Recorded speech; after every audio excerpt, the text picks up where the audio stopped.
Number 4, Michael Poop. Number 5, Adam Leroyd. Number 6, Chris Wilmot. Number 7, Declan Benjamin. Number 8, Darren Mullings. Number 9, Mike Simons. Number 10, and Oxford City's captain, Darren Pond. And number 11, Caden Jackson.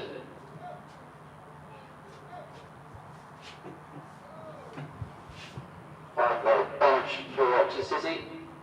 Number 12, Jerry Cook. Number 14, Tom Winters. Number 15, Viv Solomon. Number 16, Steve Basham. And number 17. Good afternoon and welcome here to Marsh Lane in Oxford for Oxford City's game against Guiseley AFC here on Guiseley AFC Radio. We've made the long trip down here. Glorious weather it is as well down here at Marsh Lane this afternoon for a fantastic setting, I hope, for a continued victory, continued good performance or a continued run as we press on to try and get into these playoffs. Guiseley, of course, on the back of two fine victories, a 3-2 win against Stalybridge on Wednesday night, very hard fought, had to come back from 2-1 down, and that fine 1-0 victory over league leaders North Ferriby United last Saturday.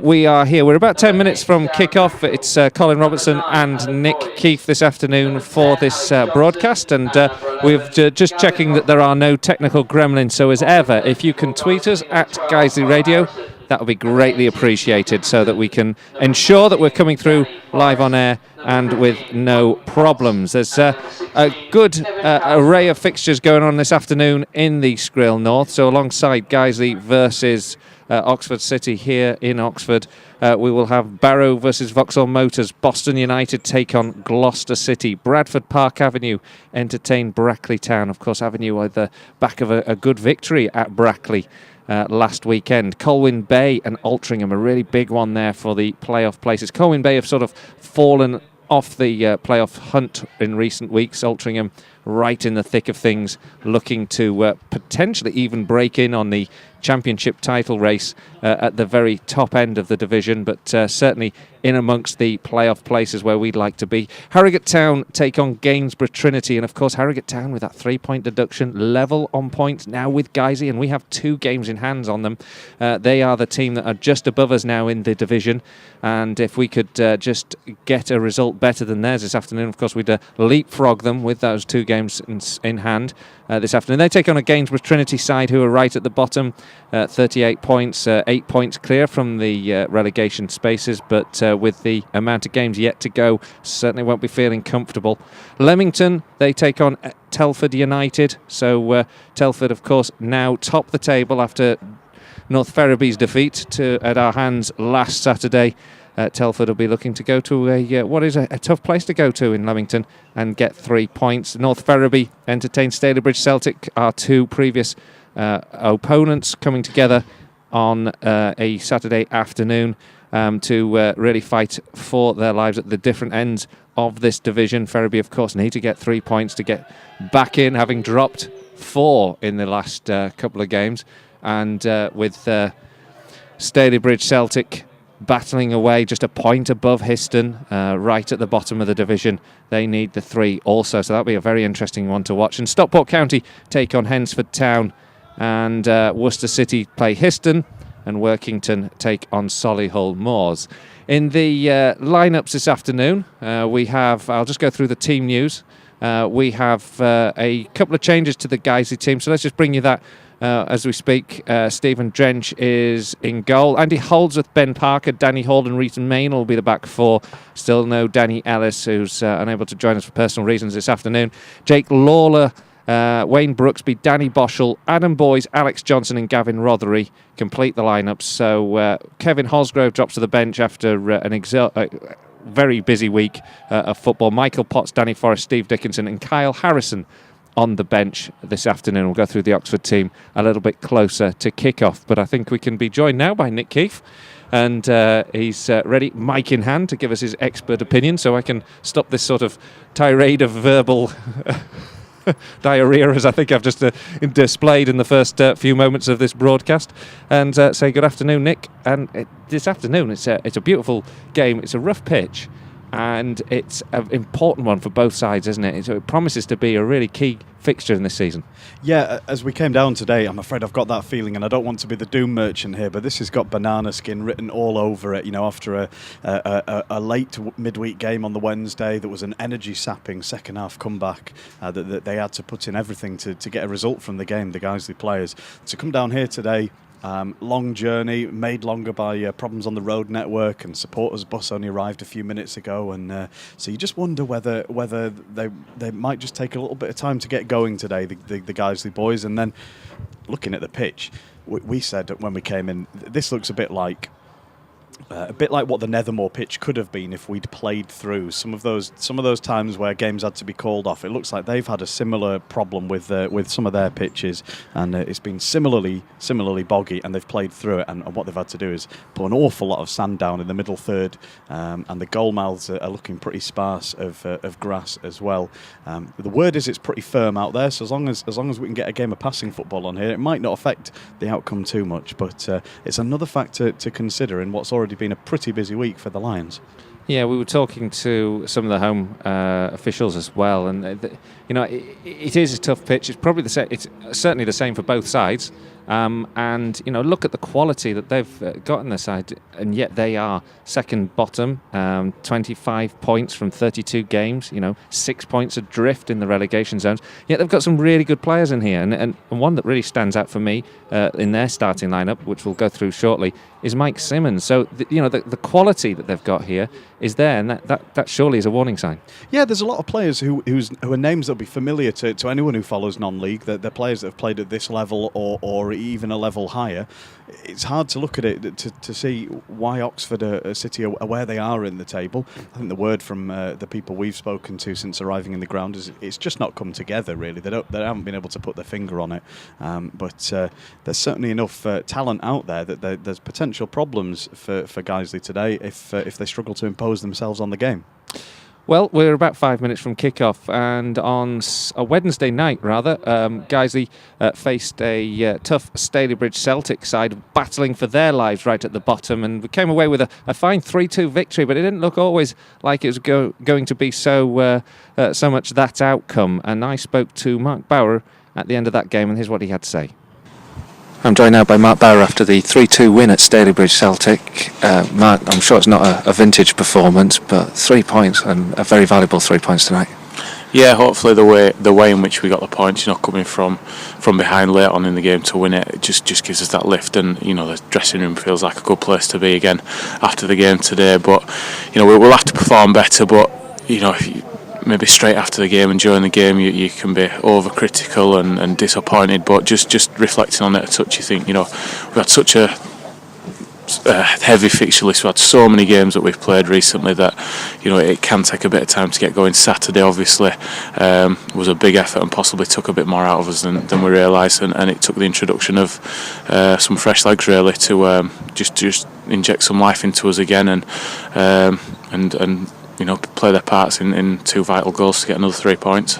Yeah, and you talk about the changes, because at 2-1 we did look like it was going to be very difficult to see a road back in, but Forrest and Johnson came on, and the two combined to get the equalising goal. Yeah, I mean that's what we've got a squad for. That's what we knew coming into this spell of games, that we've got quality. AJ in particular has played most of the season for us that he's been here and been excellent for us, and Danny Forrest as well up until his injury. He's played bit part role since then, but we know they've both got real quality, and that we can rely on them, whether it be from the start, whether it be with half an hour left as it was today. So said to the lads afterwards that everyone in the squad's got a part to play. Potsy coming on a couple of weeks ago made a vital tackle that led up to us scoring a winner against Vauxhall. That's 2 points, or maybe 3 points that we wouldn't have had. So vitally important that everyone's ready to come on and play their part, and really pleased for AJ, because he doesn't like not playing.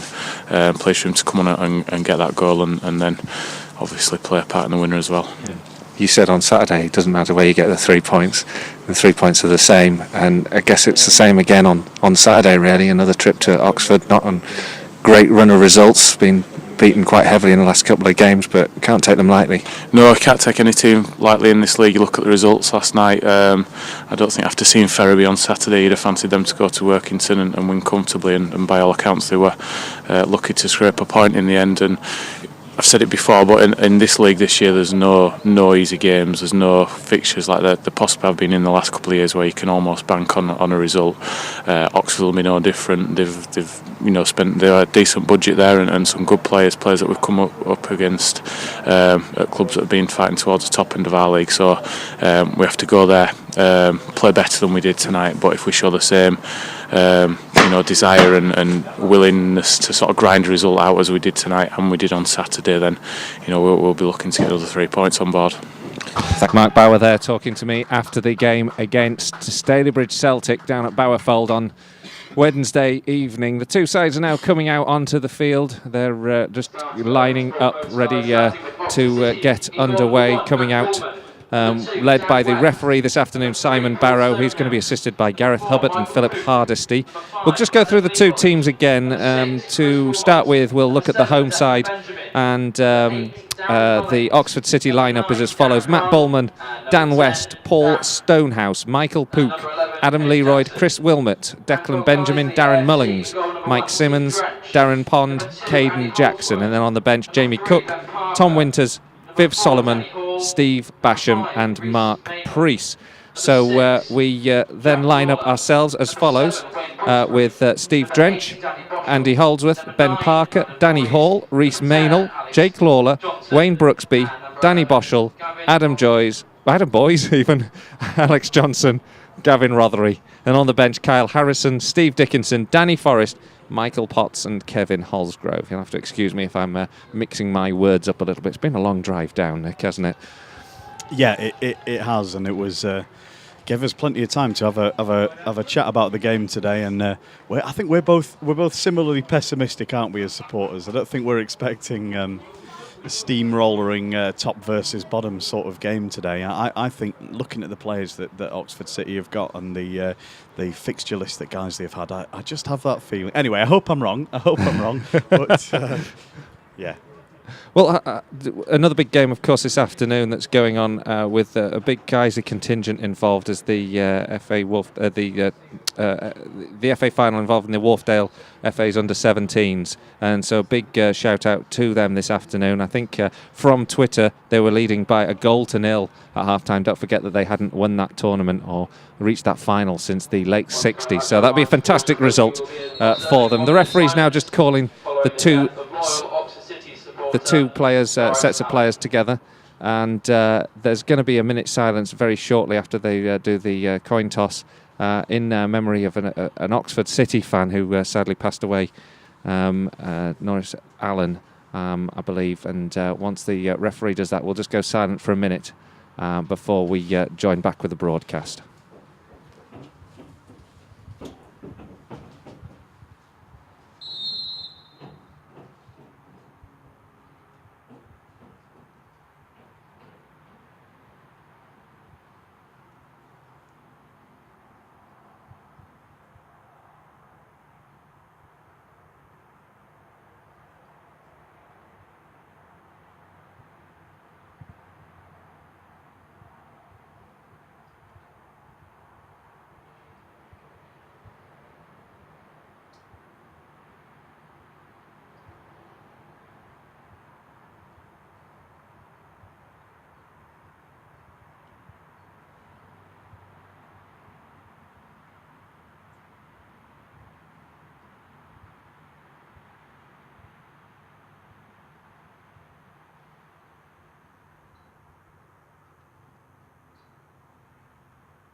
Immaculately observed as ever at this level, and of course always a great tribute to loyal fans at this level, at every level of this league. It's a family, isn't it? And I think it's always well respected, isn't it, when there's memories for fans from different clubs who've sadly passed on during before ahead of games. Yeah, long-standing fans of the lifeblood of clubs like these, and we all know the names of the regulars at Nethermore, don't we? And we know the people who've been around forever. It makes it an enormous event in the life of a club when one is no longer around. So it's great that we get to remember people individually at this level. I hope that's never lost to Guiseley as well. Well, the two teams now lining up, ready to get underway. Guiseley playing in all yellow this afternoon, shooting from where we're sat, left to right. Oxford City in their home kit, which is blue and white hoops with blue shorts and blue socks. And they immediately go forward with Caden Jackson, just feeding the ball into the area, but it's out to touch, and Stephen Drench can loft it long up towards the halfway line in amongst the sand that occupies the middle of this park, a ground that suffered so much in recent months with the wet weather that we've also had similar problems with. This one here hasn't recovered quite yet fully. Long ball forward up towards Alex Johnson, headed away by Wilmot. And Oxford City and Guiseley just doing battle in the middle of the park at the moment. Jake Lawler picks up the ball in the centre circle. Into the feet of Andy Holdsworth. And then eventually up to the halfway line when Brooksby just knocks it back to Holdsworth, who plays it long down the right channel. Oxford defend and get the ball away with Paul Stonehouse. And eventually send it down that left channel where Danny Hall and Steve Drench will just watch this one out. It's a warm afternoon here. I think it was about 18, 19 degrees when we came out of the car.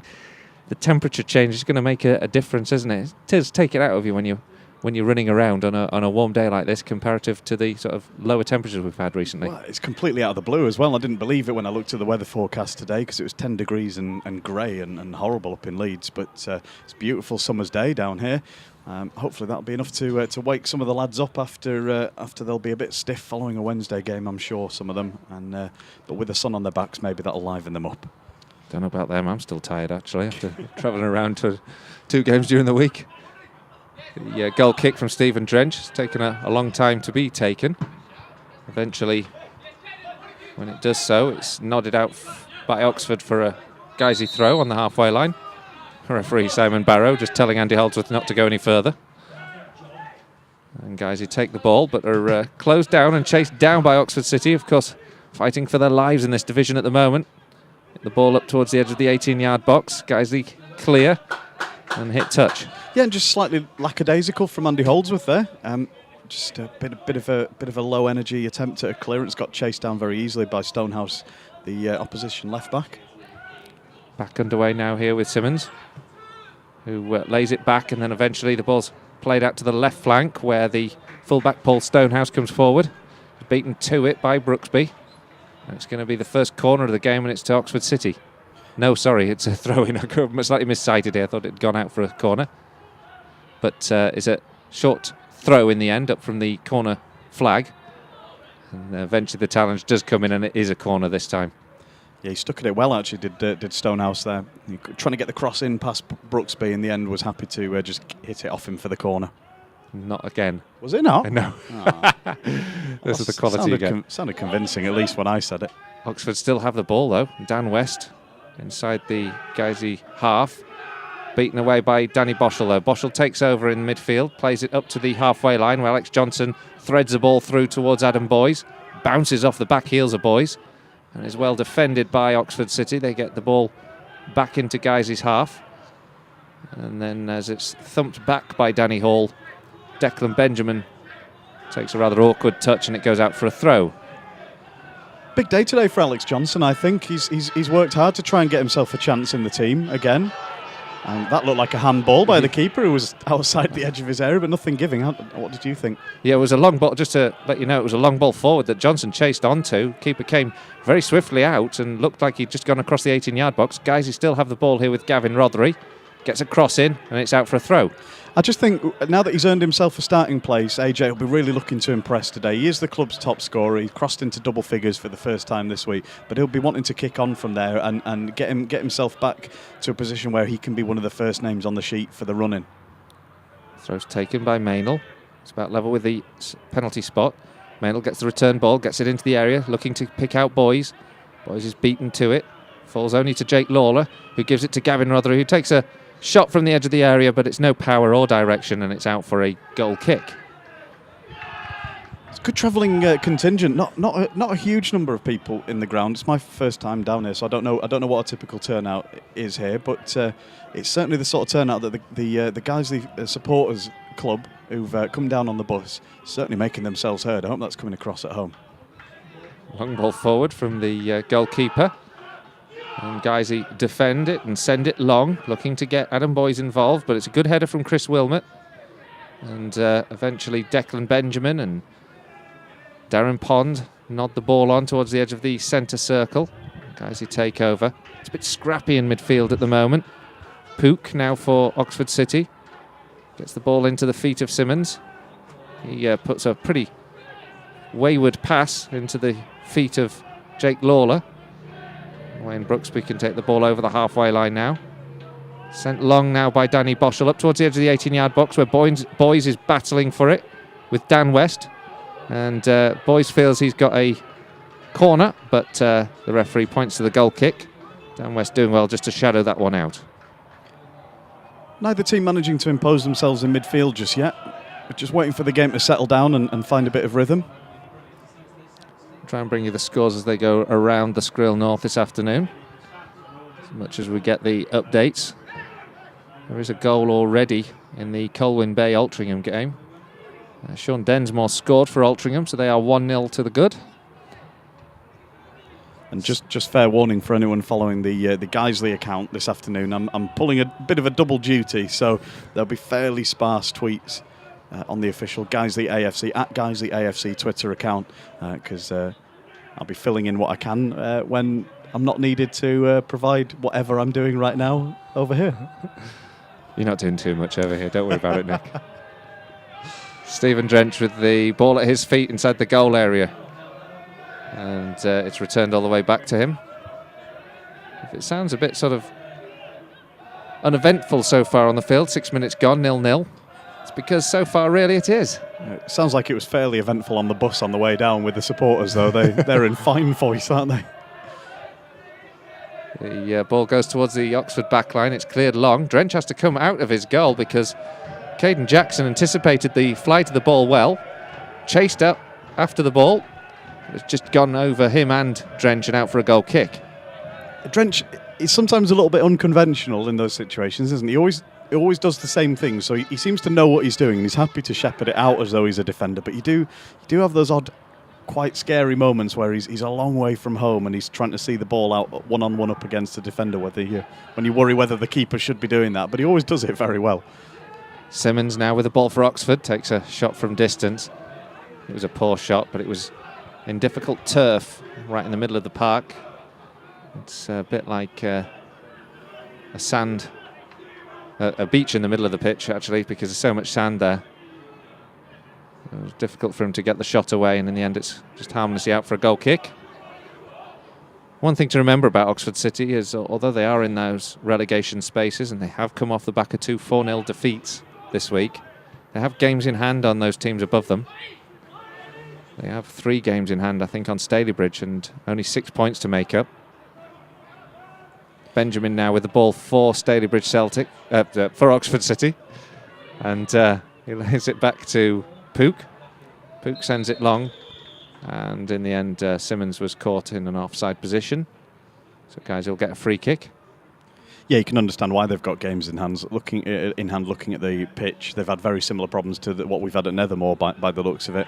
Maybe they've played 1 or 2 more games when it was touch and go, and it's just left the pitch in a bit of a state of disrepair. We're very lucky actually that with all the games we had off at Nethermore, the pitch is in fantastic condition because it basically never got played on when it was in its worst condition.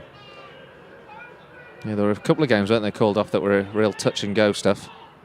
And if we'd played on, then we may have had similar problems. Certainly, we know in the centre circle area of our pitch, where all the sand is down here at Marsh Lane, we would have probably been looking at something like this for all of our home games, which certainly wouldn't have made this last few games of the season easy. At the moment, there's not much shape to this game.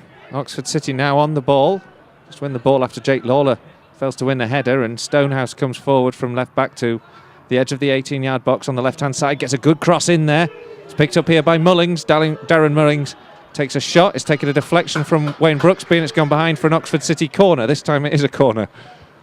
No question. Yeah, no question. No, it was good. It was a good move, that. And as you say, with there not being a lot of rhythm to the game yet, you just have the potential maybe to catch the other team napping.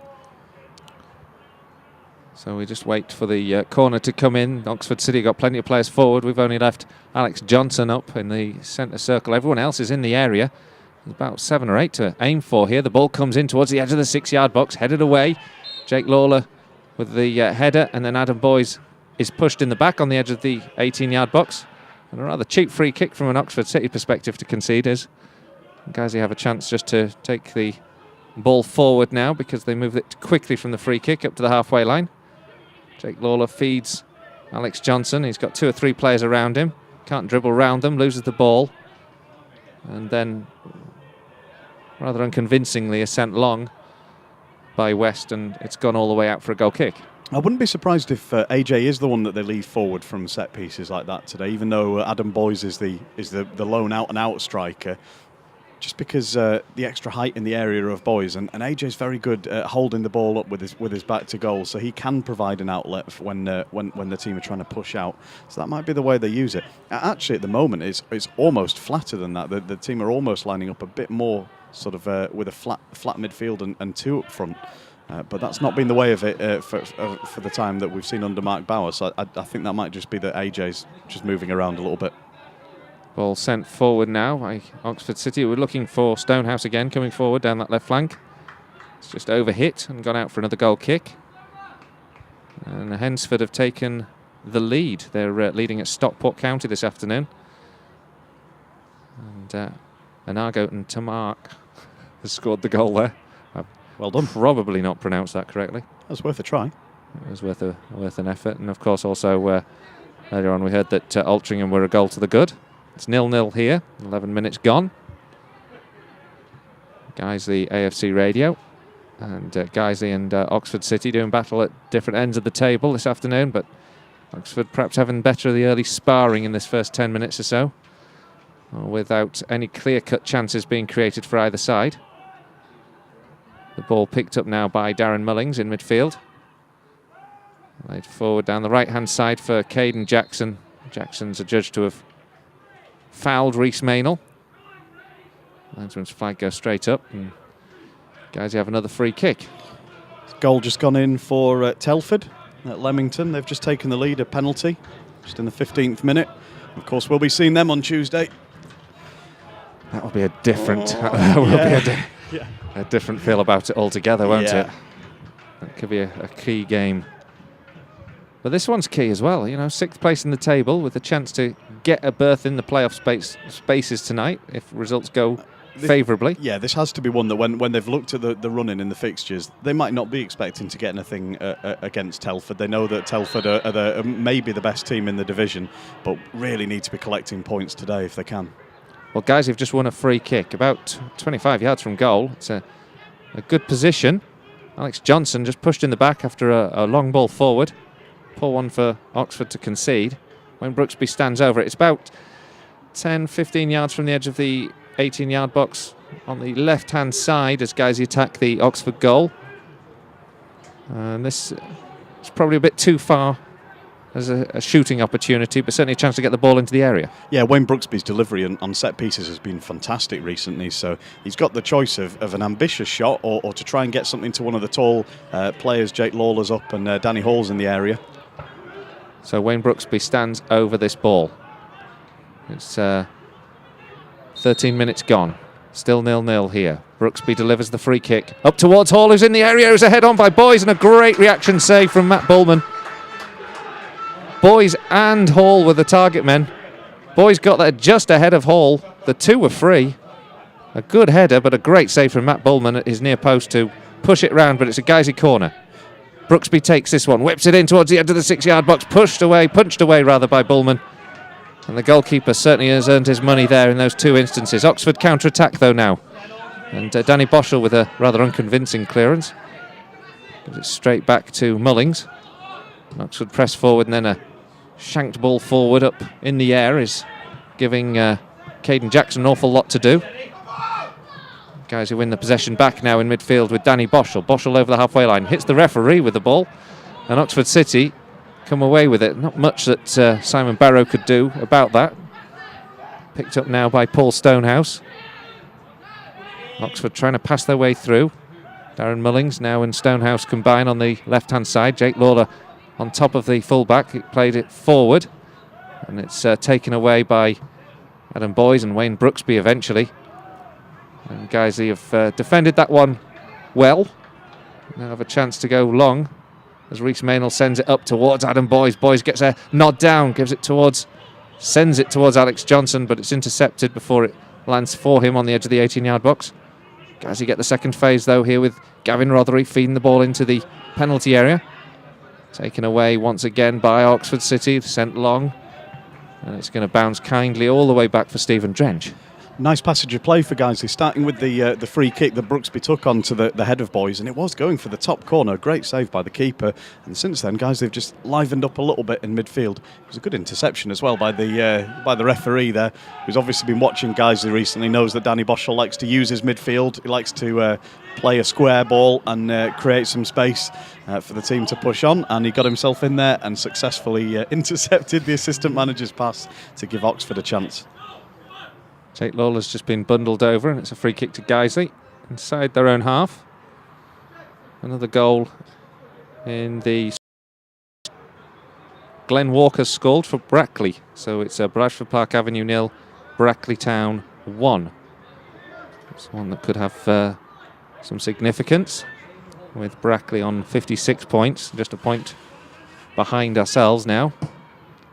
Andy Holdsworth with this free kick sends it up towards the D, but it sort of hangs in the air, and in the end is easy for Oxford to clear and send it back into Guiseley's half. And it was Danny Hall's header that was a little bit powerful. Stephen Drench has to come all the way out into the left back position. He clears because Caden Jackson was closing him down. In the end can only give it to Declan Benjamin. And Oxford now moving down the right hand side. Picked up now here by Benjamin again and Mullings. They combine well on that right flank until just let the ball go out of play. And Guiseley have a throw. Just got to be careful about being overconfident at the back with Rhys coming into the team at centre back today. It's a little bit of a makeshift back four, and they've just got to keep it simple and not try anything too clever, because they played themselves into a bit of trouble there. I think actually it's Ben Parker who's at centre half. Rhys Maynell's out at left back. Oh, apologies. 3 and 5. Sorry, it was just that he's wearing the number 5 shirt. Yeah. Rhys. Sorry, yeah. That was what they did on Wednesday night. Guys are just defending now for a moment. Oxford City have the ball in the centre circle. Play it out towards Stonehouse again. Takes it down well, but Brooksby's on him quickly. Sends it into the area. It's chested down, but then cleared by Andy Holdsworth up towards Wayne Brooksby. He nods the ball on. But to no real avail. It's sent back into Guiseley's half. Scrappy sort of game so far. Best chance fallen to the Lions. It's still goalless. 18 minutes gone now, actually. Yeah, scrappy sort of game, and the Guiseley fans are enjoying it over there in the sunshine. They're having a nice time. It's not often we see any sunshine, is it? So it's nice to come down south to see how the other half live. It's grim up north. Guiseley win the ball. But seriously, what are Oxford City doing in the Skrill North? Yet again, it's not the first club we've asked that about, but it's crazy, isn't it? It's an awfully long way for them to be going for most of their games up to Yorkshire and Greater Manchester and places like that, and further for the likes of Workington. You do feel for them, actually. It must cause a terrible burden. There must be one that's on the cusp of being switched back to the south. I think they are the next team, really, if there's a balancing that happens with the relegated sides, if they have a more northerly focus this season.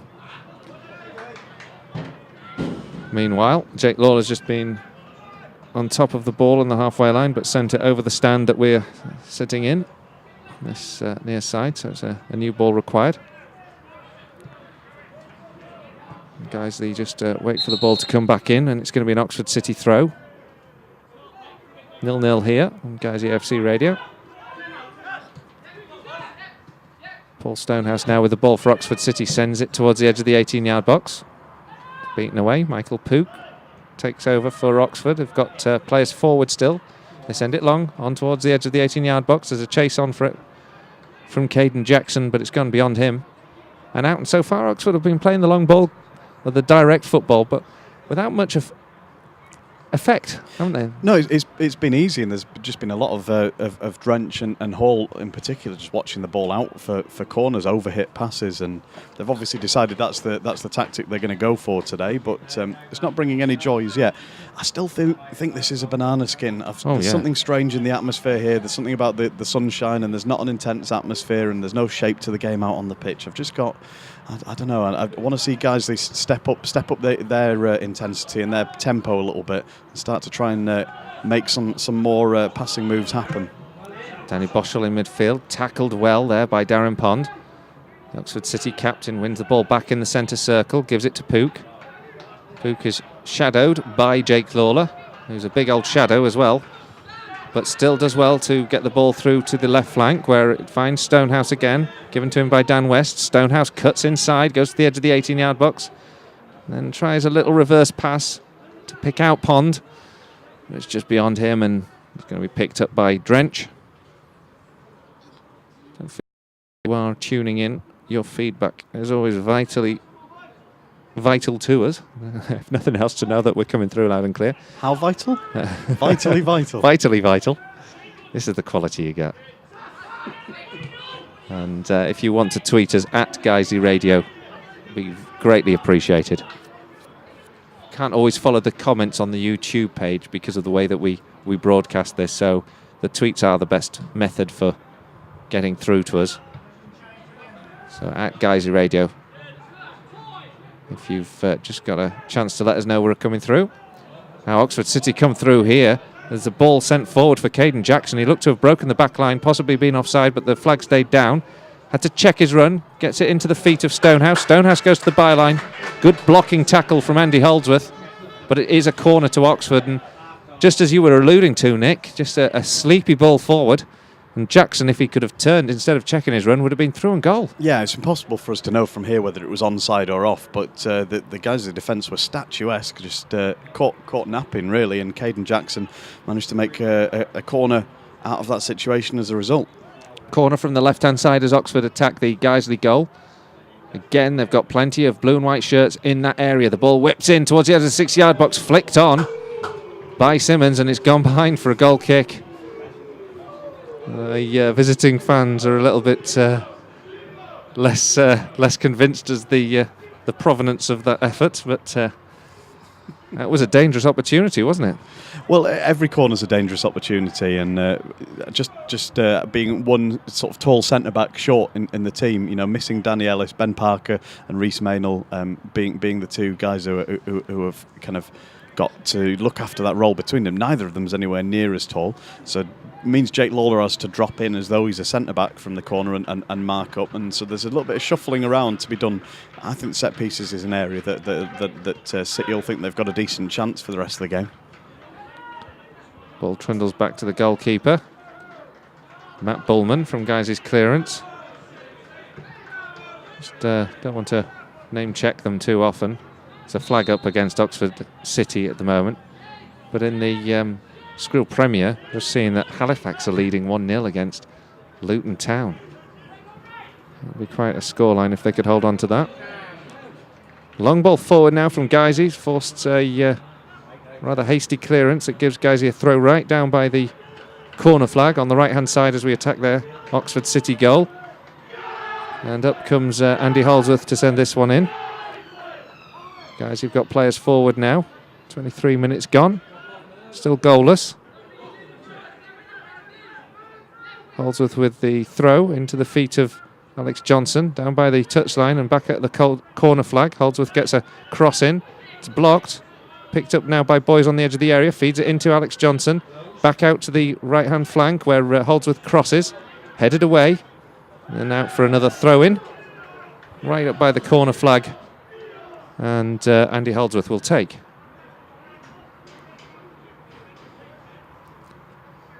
And we just wait for that one to come back from the fields beyond. It looked like it was going to come a bit sooner. Sorry, I didn't mean to leave you hanging there. I'm just watching Adam Boyes lurking at the back post, trying to get himself free in case we can get a crossover here. Andy Holdsworth picks up the ball from the throw and sends it in. And rather poor touch from Michael Pook sends it behind, and Guiseley have a rather cheaply won corner. Well, good pressure by Alex Johnson to force him into knocking it behind. And if there's someone who is out there playing at 100% and flat out, of course it's Alex Johnson. He knows he's playing for a place in the team, and he's trying to make something happen up there. Brooksby with the corner, whips it in up towards the edge of the 18-yard box, over everyone. Gavin Rothery collects at the other flank. He's shadowed, so goes down towards the byline, but then is held up. Rothery with few options ahead of him. Does eventually get the ball over towards the penalty spot, headed away only as far as Danny Hall, who tries to get over a rather spectacular volley. Instead, doesn't hit it cleanly and it's way over the bar. Oh, that would have gone into the net if he was stood where Wayne Rooney was, where he scored his spectacular wonder goal last weekend. So Danny just a bit disoriented by being so close to the edge of the box, I think, there. Goals thick and fast in the other fixtures this afternoon. Barrow have taken the lead against Vauxhall Motors at home thanks to a penalty. Telford United have now been pulled back to 1-1 at Leamington. Danny Newton has scored, and an own goal gives Brackley Town a 2-0 lead against Bradford Park Avenue. In the meantime, Guiseley have a throw in their right back position, which is sent long by Danny Hall. And eventually Dan West heads out for a Guiseley throw. Thanks to Simon, who's a Leeds fan who's listening to us, says we're sounding good on his iPhone. So he must have a different channel on. He's not listening to us, is he? Picked up now by Rhys Maynell for Guiseley, coming down the left-hand side from that throw. Gavin Rothery takes over, but the attacking momentum is held up for a moment. Maynell and Rothery combine. Rothery cuts in, gets past Pook into the area, takes a shot, it deflects, saved by the goalkeeper, tapped home by Wayne Brooksby on the edge of the 6-yard box. Good work there, though, all from Gavin Rothery. Twisted past Michael Pook, got into the goal area, took a shot, well saved in the first instance by Bullman, but he could only direct it into the path of Wayne Brooksby, and it's Oxford City 0, Guiseley 1. Great goal just at the right time for Guiseley, who struggled to impose themselves on the game in the first half, and fell to great following in, actually, from Wayne Brooksby and Alex Johnson, who was right on the spot there as well, and it was just a case of who of them was going to make the tap in. The goalkeeper is signalling to the linesman that he thinks both Brooksby and AJ were offside. But I think what happened there was they'd followed in. They were onside from the original shot from Gavin Rothery, and then they followed in on the keeper. The keeper's parried it, and they found themselves with the ball at their feet, and the keeper prone inside the 6-yard box, and an easy tap in. Well, 2-1 also to the Wharfdale FA, according to the tweets I'm seeing. And the other under-17s have scored a second, thanks to Joel Thompson. So that's great news there for a squad that's involving a number of young Guiseley players this afternoon. Guiseley now come forward once again with the ball with Jake Lawler, sends it out to the left flank. Sent forward by Rhys Maynell, to be picked up now by Alex Johnson, who's on the edge of the area, sent in by Gavin Rothery again. Guiseley causing a few questions for Oxford City, but they do well to clear, but there's a late tackle on Leroyd, I think it was, and it results in a free kick to Oxford City on the edge of their own area. Key now for Guiseley is to make sure they consolidate that midway through the first half goal. They need to make sure they don't concede another one quickly, and then maybe they can start to take control of the game. Oxford will want to get straight back into it, obviously. The goalkeeper takes the free kick. It bounces awkwardly on the edge of the 18-yard box. 3 players for the home side were lurking and looking to get on the end of it. Enough of a header from Danny Hall to send it back to Stephen Drench. But that was an instance actually when the direct ball forward posed a threat. Well, I can understand why they're trying it. I mean, Simmons is an enormous man. He's tall, and he's obviously a big, strong bloke as well. So I can see why they're trying the long balls into him, and maybe they'll be hoping to get a bit more joy from it as the game goes on. couple of goals in the... That's a great tweet that you've just showed me there, Colin. Do you want to share that with the people at home? Oxford City now on the ball into the area. They get past one player. Caden Jackson takes a shot. It's held by Stephen Drench. Again, the direct ball forward, this time finding Jackson, getting into the area, but just unable to take a firmer shot or one that troubled Stephen Drench more. Another goal in Skrill North. Liam Agnew scored for Boston United, so Boston lead Gloucester City by 1-0. Gloucester, of course, also looking over their shoulders below them. 7 points clear of the relegation zone at the moment, but plenty of, or 8 points rather, plenty of games to go that could drag them back in there. So Boston United also winning. Yeah, so the tweet that you showed me, it's been corrected now, but... fair play. Yeah. Well, We've all done that. I've put a few wrong things out on the Guiseley account, thinking I was logged into my own in my time, so we're all right, it can happen. But the Oxford City Twitter feed for a second there read City 1, Guiseley 0, and it's the reverse of that, but it's okay. It's so don't panic. There's going to be some Oxford City fans reading that who's had their hopes raised and dashed within a minute there. Jake Lawler just loses the ball out here to Schofield. Schofield plays it infield and towards Pond. Pond's ball in is beaten away by Ben Parker, who goes on a bit of a run forward, plays it up towards Alex Johnson. Firm tackle, unfair tackle on him. And Oxford City defend that well. Sent back here to Andy Holdsworth on the halfway line. Long ball up towards Adam Boys. Boys gets the first touch on it, sends it towards Alex Johnson, but Johnson's unable to get to that one. Eventually, Oxford get the ball back into Guisey's half, but it's sent back by Rhys Maynell. Now Gavin Rothery turns on the ball inside the Oxford half, just about level with the centre circle. For Jake Lawler sends it long for Alex Johnson to chase. Johnson does well, gets past his man, but it's already gone out of play, and it's going to be an Oxford City throw-in. Gavin Rothery again. The ball didn't go to him in that possession, but in acres of space over on the far side, with both hands in the air, begging for someone to send a lofted ball across to him. And of course, that's where the first goal came from. So City need to mark him, otherwise they're going to have more problems. Ball now here with Andy Holdsworth on the right flank. Sends it in. 32 minutes gone. Guiseley lead by 1-0 if you're just joining us. And the attack again here with Wayne Brooksby. Crossfield ball to Gavin Rothery. Guys, you have players forward. They feed it into Alex Johnson on this left flank. Sent into the area by Rhys Maynell and then cleared by Oxford. Goes out for a throw-in inside Guiseley's own half. It was nice of Guiseley to do that, exactly just after I'd said it. Gavin was in tons of space. Because there was nobody around him, the ball that you play across doesn't need to be particularly accurate, and it wasn't, but it still gave him a chance to make a move up and down with an overlap on the left and get a ball into the box. Goalkeeper Matt Bullman lofts a long one forward and chase for Jackson. Danny Hall and Jackson compete for that. In the event, Jackson is adjudged to have fouled Hall, but the referee says play on, and gives the advantage because Drench had the ball at his feet. There's a bit of a complaint from Danny Boschel about the incident. It's now 2-1 to Altrincham against Colwyn Bay. They scored a goal, and Rob Hopley's got one back to make it 2-1. And Leamington, it's now 2-1 to Telford. Matty McGinn, who's scored to mean that Guys' Tuesday opponents are now 2-1 ahead in Leamington. Lions have the ball here on the right-hand side with Danny Boschel just on the halfway line. He's playing a couple of easy passes before going long and giving Adam Boys an awful lot to do. It's tied it up well by two Oxford defenders, and West gets a ball sent across the middle of the park, which Michael Pook has to keep alive and keep away from danger.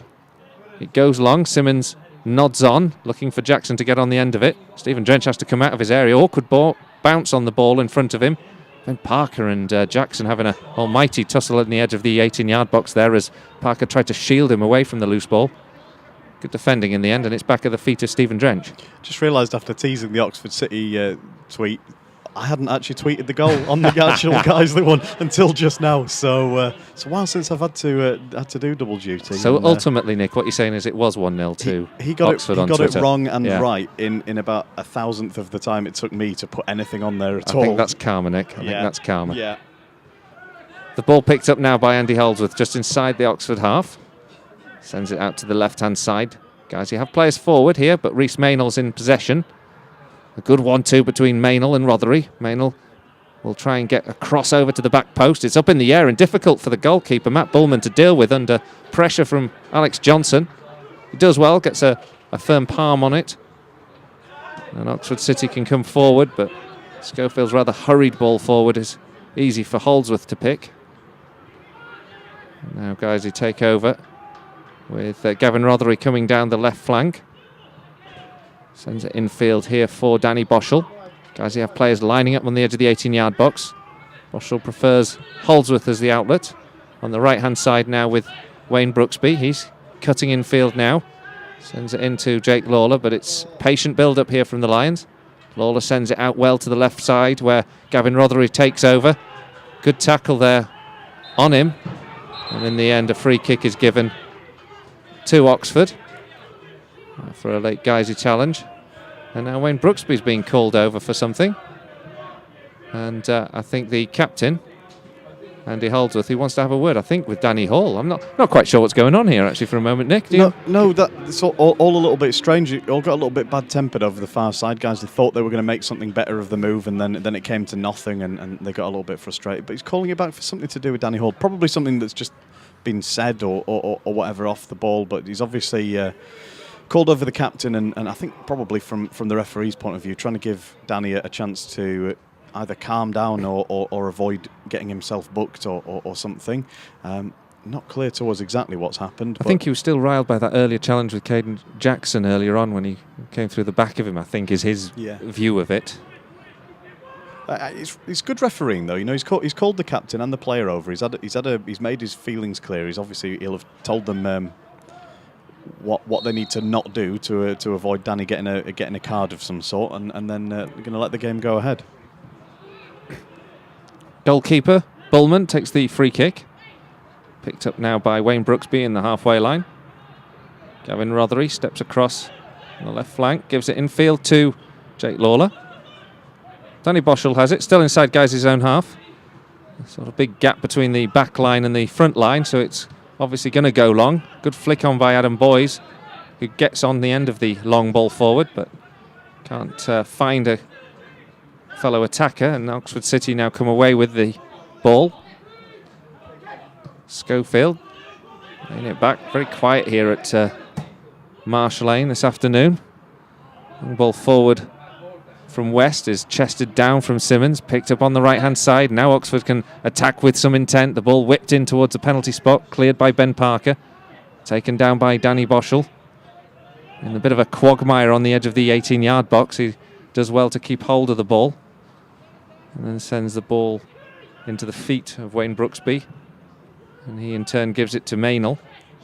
Guys who now attack down this left flank, and there's some space here for Gavin Rothery to attack, but he might have just overhit this one. Gets it back across the face of goal. Picked up by Alex Johnson on the edge of the 6-yard box and buried in the back of the net to give Guiseley a 2-goal advantage on 38 minutes. Great work from Gavin Rothery, who cut the ball back, and there was AJ on hand to make it Oxford City 0, Guiseley 2. Well, Gavin Rothery's been having great joy on the left. We've picked it out as the first half has gone on. Once again, they're taking ground, getting the ball across into the box. Johnson arriving late at the far post. Still had a little bit of work to do because there was a defender and the keeper in front of him, and he's drilled it just through the gap between the legs, in at the near post, and that 2-0 lead maybe settle a few nerves.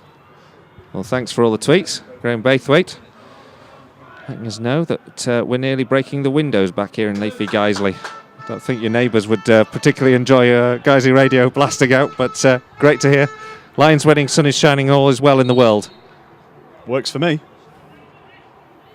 Oxford City now with the ball. Play it forward from the kick-off. Look to get an immediate foothold back in the game, and Jackson's done really well. Got into the penalty area, dumped to the ground, bundled over, and the referee's given a penalty. And I'm absolutely flabbergasted by that. Jackson had done really well, went into the area and seemed to hit the deck immediately, but the Guiseley defenders can't believe it, and Ben Parker himself is questioning the decision with the referee at the moment, but no sooner have Guiseley gone 2 goals to the good, Oxford City have been gifted a penalty.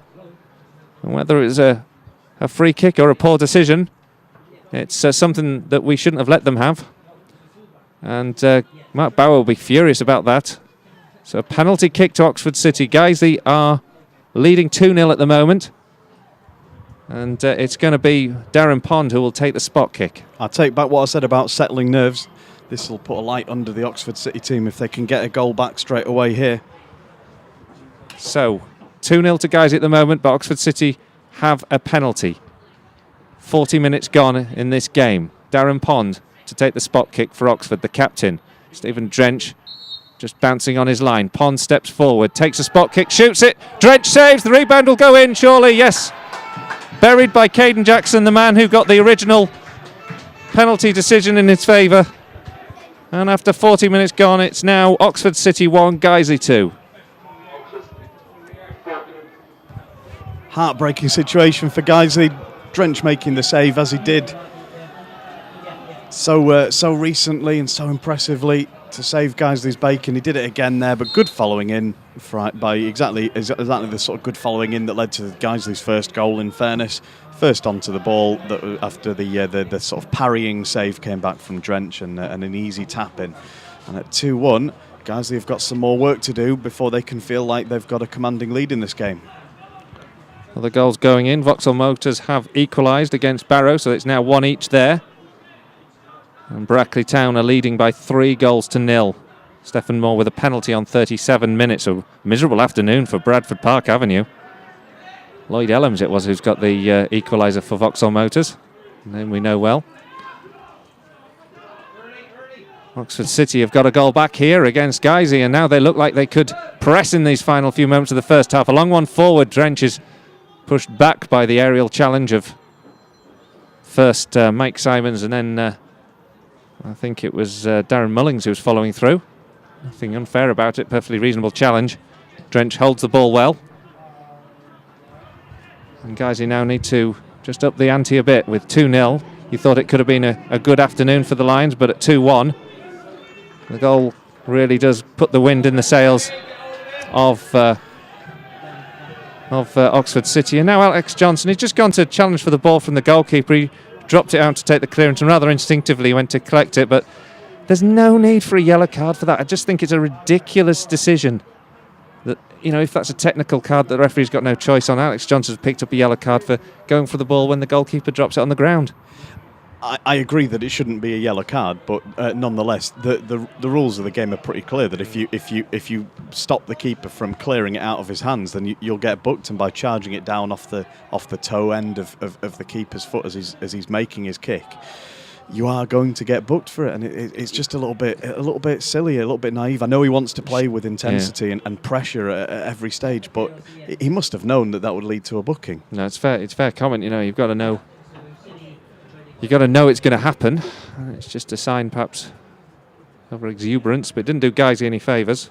No one would accuse me of defending our players too strongly. I guess, if anything, sometimes I'm a bit too critical. But to me, I agree that the rule is wrong, but he shouldn't have been there doing that. Boys now picks up the ball as Guiseley get into the area. And Boys takes a rather hopeless shot. I'm not quite sure whether he was going to cross or shoot, but in the end it's gone high and wide. That was a little opening there for Guiseley, and Adam Boys will be disappointed he didn't do more with that. Yeah, you'd expect better precision with the shot than that. It was a bit wild. And Guiseley now need to make sure they get to half-time, at least a goal to the good, so they've got a chance to try and push on in the second half. So the Lions just defending again at the moment with Gavin Rothery getting the ball up into the Oxford half, but only just in the Oxford half as the home side put in a bit of a stronger showing heading towards a break, trailing the Lions lead by 2-1. But that penalty that was followed up well after Darren Pond's penalty was originally saved by Stephen Drench. Caden Jackson following up to fire home the rebound. has pulled Oxford right back into this game after seconds before going 2-0 down. Guys, he's defending on the edge of the 18-yard box. Oxford battling hard for the ball. It's played forward up towards Alex Johnson, headed away by West. Forward again up towards the edge of the 18-yard box, looking for Jackson. That man has been a real threat. He gets the ball into the area, looking for Simmons. Simmons and Holdsworth do battle in the air. Simmons holds it down really well, but Danny Boschel steps across intelligently to take the ball away from him. Wayne Brooksby picks out the loose ball on the halfway line. Boschel up to the halfway line, sends it back to Holdsworth. Gives him a lot to do. And it's well won back by Oxford. Jackson battling, looking for it. The ball cleared by Hall only partially, and now falls for Simmons in the area, and he can get a shot away. He turns and then fires it over, and Danny Hall is livid that there was a push on him with the referee, but he has to just calm himself down. He's had the talking to, but the battle that he had with Simmons there on the edge of the area didn't work out in his favour, and Mike Simmons really should have done better inside the penalty area. Massive let-off, actually, for Guiseley, that. They just the physical presence of City and particularly Simmons going forward, just a bit too much for Andy Holdsworth in particular there to handle. But when the chance presented itself, it was a dreadful shot and a massive sigh of relief for the visiting team. Rothery's now gone forward. He's found Alex Johnson. Johnson's now run into the area, going towards the byline, keeps it in, gives it back to Rothery. Rothery's got Boschel behind him if he can find him. Boschel, about 20 yards from goal on the left-hand side. Back to Rothery. Rothery has a run at Pook. Goes in towards the byline, gets the ball across. It's deflected clear. It's going to be a corner to Guiseley. Good work there from the Lions. Well, everything good in this first half for Guiseley seems to have come through Gavin Rothery over on the left side, the far side of the pitch from where we're sat. And having made 2 goals, he's won his side a corner. The Lions a minute into stoppage time. They whip the ball in towards the edge of the 6-yard box, headed away. Only as far as Gavin Rothery again, who could get the ball back in the area. Opts to go left to Wayne Brooksby. Brooksby has a run at Schofield, gets the ball across, it's a good one, the goalkeeper fumbles it, bounces around in the penalty area, eventually hoofed clear, only as far as Gavin Rothery. Rothery back to Brooksby. Brooksby again has a chance to deliver, this time does, up towards Adam Boyes. Boyes' header loops up in the air, held by the goalkeeper. The half-time whistle goes.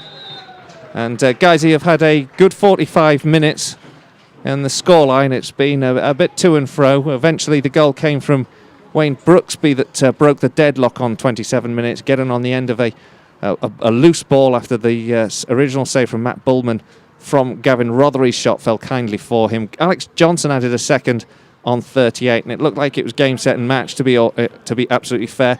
But then Oxford responded positively. They came forward. Caden Jackson won a penalty inside seconds of the restart, and Darren Pond stepped up to take. Well saved by Stephen Drench. Jackson reacted first and sharpest to the loose ball and blasted it home to pull it back to 2-1. Guiseley are perhaps deserving of the lead over the 45 minutes, but this game is far, far from over at the moment. The half-time score here, Oxford City 1, Guiseley 2. As you say, Colin, it was a good half for the Lions without them ever really playing their best. It's not really clicked into top gear, the sort of football we saw late on against Stalybridge and in 1 or 2 of the home performances recently. And I guess the job that Mark has got to do at half-time, and both Mark and Andy Holdsworth, the captain, are having a bit of a word with the referee as they go off. They've obviously had 1 or 2 things that they've been unhappy about in the first half, although from where we've been, there's not been a huge amount of contentious decision-making for the ref to make. The job for him at half-time has got to be to tell them to come out and make sure they do what they need to consolidate the lead they're taking at half-time. Because at that 1-goal advantage, at 2-1 against Stalybridge, the job wasn't anywhere near done, and they don't really want to leave it all to the last 15 minutes of the game, finding themselves at 2-2 or worse, with lots still to do in the final bit. Really, ideal situation for Guiseley would be to find themselves 2 goals up and then just see if they can quite professionally see the game out without expending too much energy unnecessarily. Well, that's always the question, because realistically, given the amount of games that we've got to go this season, we're going to need to conserve energy where we can, but this game's not going to give us any real opportunity to have a let-up, is it, in this game? No, absolutely, and as long as the pitch is so difficult to play on in the centre of midfield and the goalmouth areas are difficult for players to keep their footing in, then there's going to be the opportunity for something unpredictable to happen in the game, and that X factor of the huge striker Mike Simmons, who is. Big old-fashioned English sort of centre forward. Nothing too fancy about what he's doing, but it's causing problems for the Guiseley defence just with his sheer physical presence. So there's a couple of things that will keep Guiseley's defenders thinking and talking to each other at half-time about how they're going to try and close this out. Well, let's just give you the half-time scores from the Skill North before we go for a break. It's Barrow 1, Vauxhall Motors 1. Lloyd Ellams with the equalising goal for the Motormen after Barrow took an early lead. Boston United 1, Gloucester City 0. Bradford Park Avenue, the latest there is that Brackley are leading by 3 goals to 0 at half-time, so convincing stuff from Brackley as they race into a 3-goal to 0 lead over Bradford Park Avenue. Colwyn Bay 1, Altrincham 2. It's Damien Reeves and James Walshaw on the score sheet for the Robins. Big scoreline here, Harrogate Town 0, Gainsborough Trinity 1. So that could be very interesting across the course of the 90 minutes. Gainsborough Trinity leading by a goal to 0. Of course, Lions and Town locked on level on points at the moment. So at the moment, looking good. A late equaliser for Leamington before the break. It's Leamington 2, Telford 2. And also a frustrating afternoon for North Ferriby again. 0-0 at the moment at home to Stalybridge Celtic. Surely a side they think they will have been rolling over this afternoon. Stockport County 0, Hensford Town 1 is the scoreline from Edgeley Park. And Worcester City and Histon and Workington and Solihull Moors. Those 2 games are scoreless at the break. So with that, we're going to be back in about 10 minutes' time for the second half here from Marsh Lane. At the break, it's Oxford City 1, Guiseley 2. Stick with us for the second half commentary. We'll be back shortly.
Welcome back here to Marsh Lane for the second half of Oxford City versus Guiseley AFC.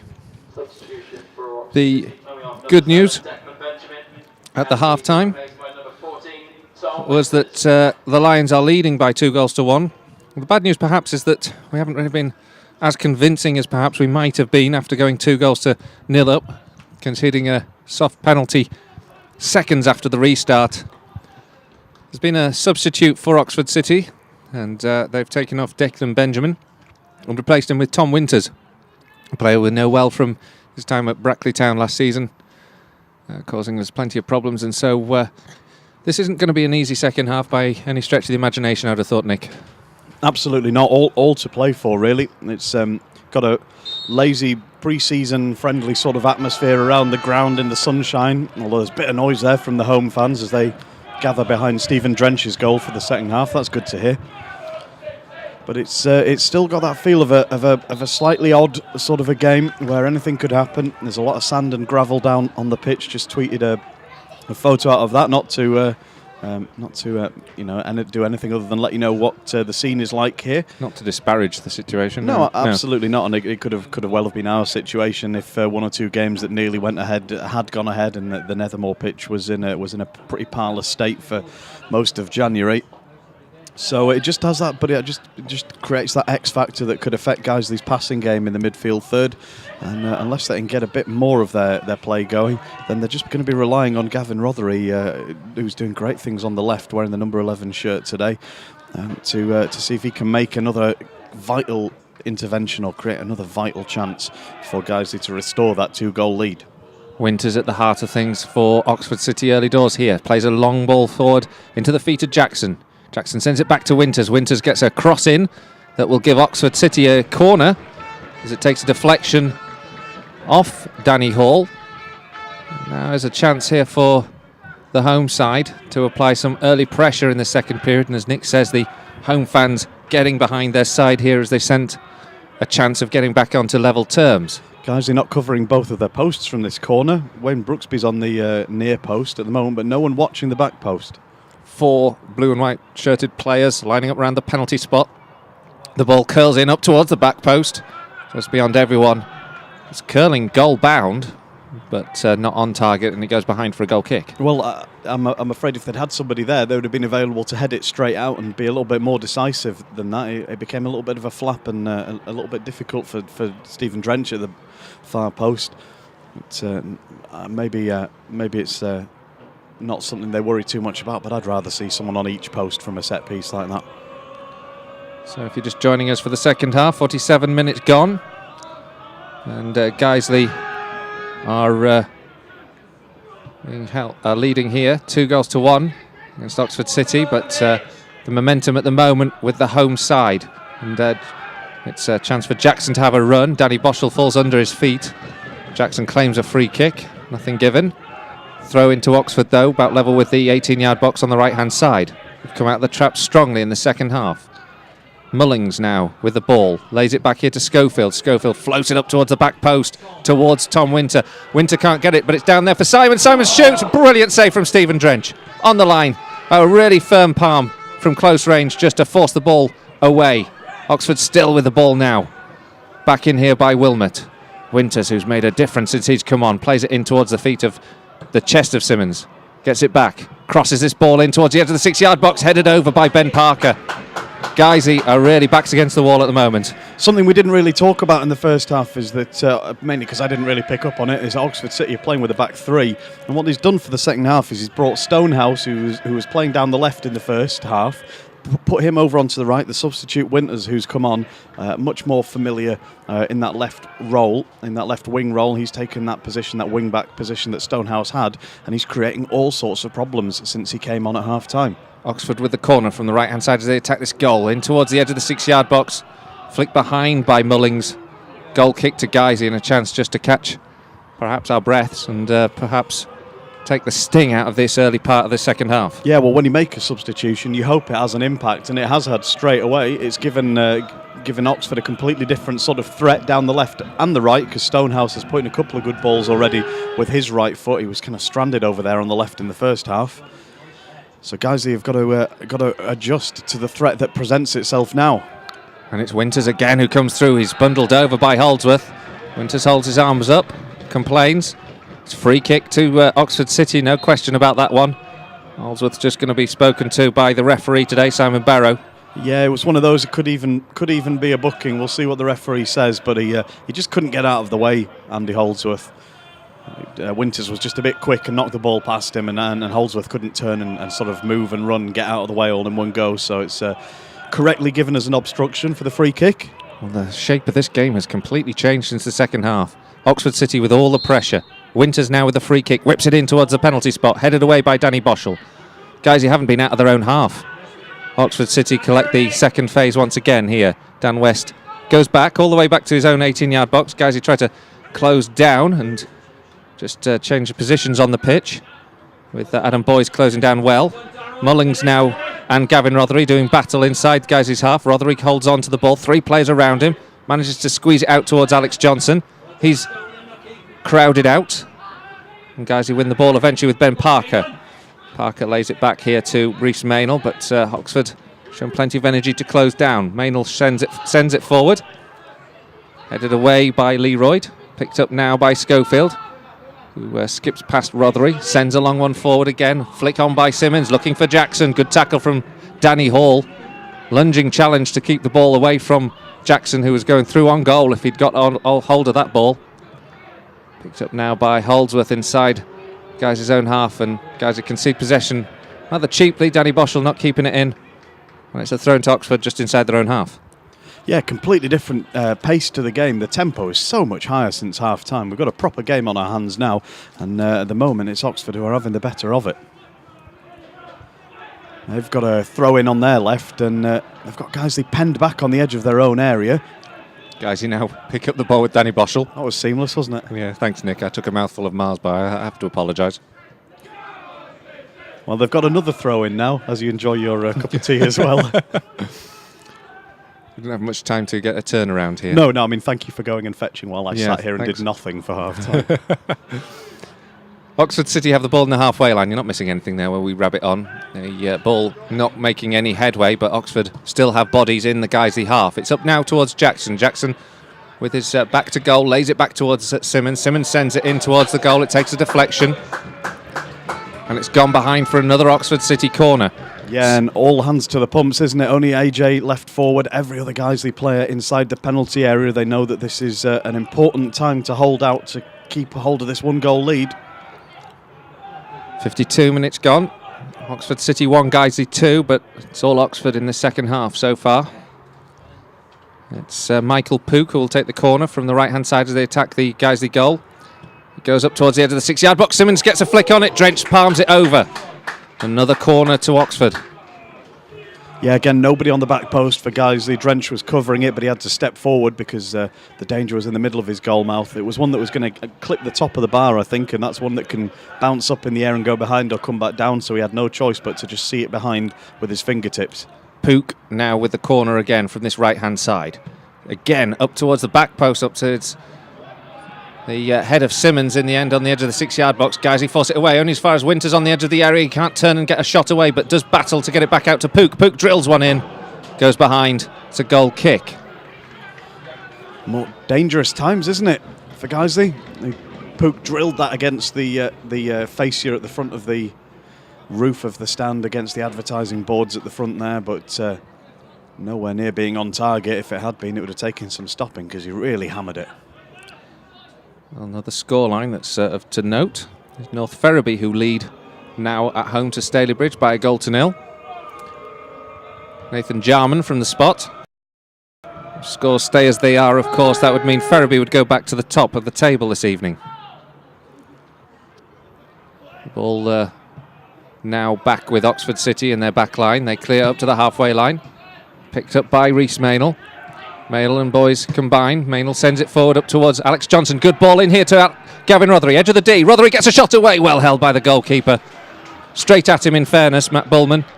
But he had to get his body behind the ball and he holds on to that. Yeah, first time we've seen Gavin coming in off the left and taking the space and the time to get a shot away with his right foot, and he would have wanted to have got a bit more of it than he did. Great ball forward here. Wayne Brooksby gets the ball into the area. Alex Johnson's free. He gets a shot, ain't on goal, but somehow turns it wide of the post. He was onside. It was a ball from Reece Maynell over the top. Wayne Brooksby timed his run perfectly, took it down, played it across the face of the goal. Alex Johnson was at the back post with all the time in the world, but just didn't apply the finish, and it's behind for a goal kick. It was a golden opportunity to get a third. Well, it was exactly like the goal he scored in the first half, just reversed with the ball coming in from the right this time, but he timed his run perfectly to beat the offside trap at the back post with a tap in from a couple of yards out, and he's just pushed it wide of the post. Guys, he's having a bit more of the ball now here. Alex Johnson out on that right-hand flank, gives it to Wayne Brooksby. Brooksby's tackled by Winters. Winters tries to shadow the ball out, does really well actually defensively. And it's a goal kick to Oxford City. Thanks to Simon Short for just letting us know we're back on air. No gremlins, well, perhaps none technically today, but there've been a couple since half-time as Oxford City have been pressing forward and with real conviction. Thanks to the, I've lost it now, but the slightly perplexing tweet that we've had from someone asking if we're expecting to be playing in the Football League sometime soon, which seems jumping several steps ahead of the plan, I think. It'd be nice to actually make it to the playoffs. That would be the ultimate goal right now, I think, wouldn't it? It'd be nice to get 3 points today. That'd be probably the biggest goal. Don't worry about the Football League, mate. That's how we feel at the moment. 3 points this afternoon would be as far as my horizon span at the moment, because Tom Winters is coming down here and once again finds Simons in the area. He was free on the edge of the 6-yard box, but he couldn't direct the shot. His left foot sending it over the bar. And he Boschel just down in the centre circle at the moment. A knock on the face. And again, didn't look like there was anything untoward into it. Just seemed to have a knock from Michael Pook, I think, when the two were battling for the ball. Yeah, and he was down for the duration of that move, was Danny Boschel. I tell you, if Simmons' finishing had been a little bit better, he could have had a couple already today, and the game could look very, very different. I mean, in that time in the box, he's had a bit of time to place his shot, and he's just hooked it over from quite close range. I think that counts as another let-off for Guiseley. Yeah, it was another dangerous ball into the box, and since half-time, Tom Winters has caused no end of problems. I must admit there was an eyebrow raised when he was on the bench for me. You know, knowing the quality of the player. In the second half, he's certainly shown why. He was part of that Brackley team that was so hard to play against last season, and it caused us real problems. Very, very strong, quick, physical, skillful team, Brackley, when they joined this division. And if he's representative of that, you wonder why Brackley even let him go. Stephen Drench with a kick. Goal kick finds Alex Johnson, takes it down well. And trying to muscle off Michael Pook, he loses the ball. And it goes long again, looking for Simmons and Jackson. Guys who win it back though. Send it down the right-hand side where Johnson's under pressure from West. Lays it back here to Danny Boschel, who's happily back on the field. Gavin Rothery changes the angle, sends it out towards Reece Maynell. Maynell's header on is going to be won back by Oxford City, but good work there from Adam Boys to keep the ball live. And guys who win it back, and it's going to be difficult inside this half of the field for the passing game that guys who like to play. It's much more cut up than the other half that Oxford are attacking. A long ball forward from Oxford City has to be headed away by Stephen Drench, who comes right out of the area.